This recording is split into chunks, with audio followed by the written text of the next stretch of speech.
Hey, I am going to show you a little bit about how to find a shoe that is a good fit. So when manufacturers make shoes, they all come out a little bit differently. So I want to show you a couple ways that you can test them when you're in the store. My shoes are going to be a little bit different. They are barefoot, but I do want to show you a couple of the ways that you can test like a running shoe or a cross-training shoe that will be a good way for you to tell, okay, are the shoes in a good, are they made well enough so that when you wear them repetitively, that they're not going to be, they're not going to stress your body out more than they should. All right, so I'm going to put you there. All right, so we have my shoe. Hopefully the new shoe doesn't stink like this one. But what you're gonna look at is, first thing that I like to do is kind of do the toe tap test. And so it should have just a nice solid, you feel how that kind of solidly just lands. One thing with this is when you do a running shoe and you do that, it's gonna have that wobble in and out. And so you're gonna wanna kind of just see, okay, does this wobble in? Does this wobble out? And sometimes a shoe will wobble out, and that will sometimes kind of just, that's how you're landing, and so that may promote a overstress of your outer ankle and vice versa. So if it wobbles in, it may promote kind of that pronation and overstress some of that the inside of your ankle.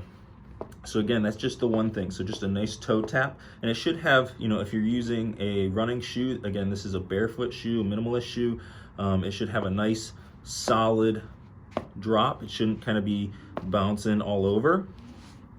The next thing that I like to look at is, does it have a, so for a running shoe, this one is a barefoot shoe, so I'm gonna be able to kind of roll it all the way up. And what you don't want is like a fold in your running shoe.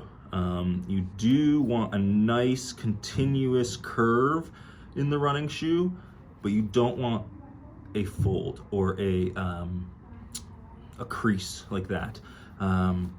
Another place where you can test to kind of see stability, sturdy, is the back. Again, this being a minimalist shoe, it's going to have lots of give. The back of a running shoe will have a little bit more sturdiness to kind of cup your heel and give you just that little bit of extra stability. So if you can kind of pinch a running shoe like this, it may not have the support in the heel that you may be looking for. All right, and then last, so those are the major things, and what I'll do is I'll put a link to a, yeah, so last,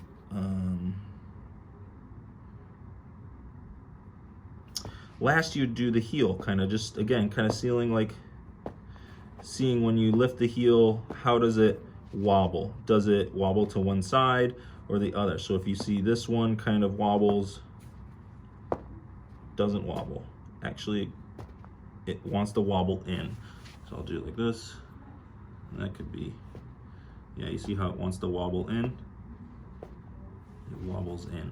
So you're looking at that and you say, okay, you want it to try and be as straight as possible. No shoe is going to be perfect, but you don't want two shoes that, you know, wobble out and you have outer ankle pain already, and we don't want that to overstress your ankles. If you have any questions, please let me know, and I'll be happy to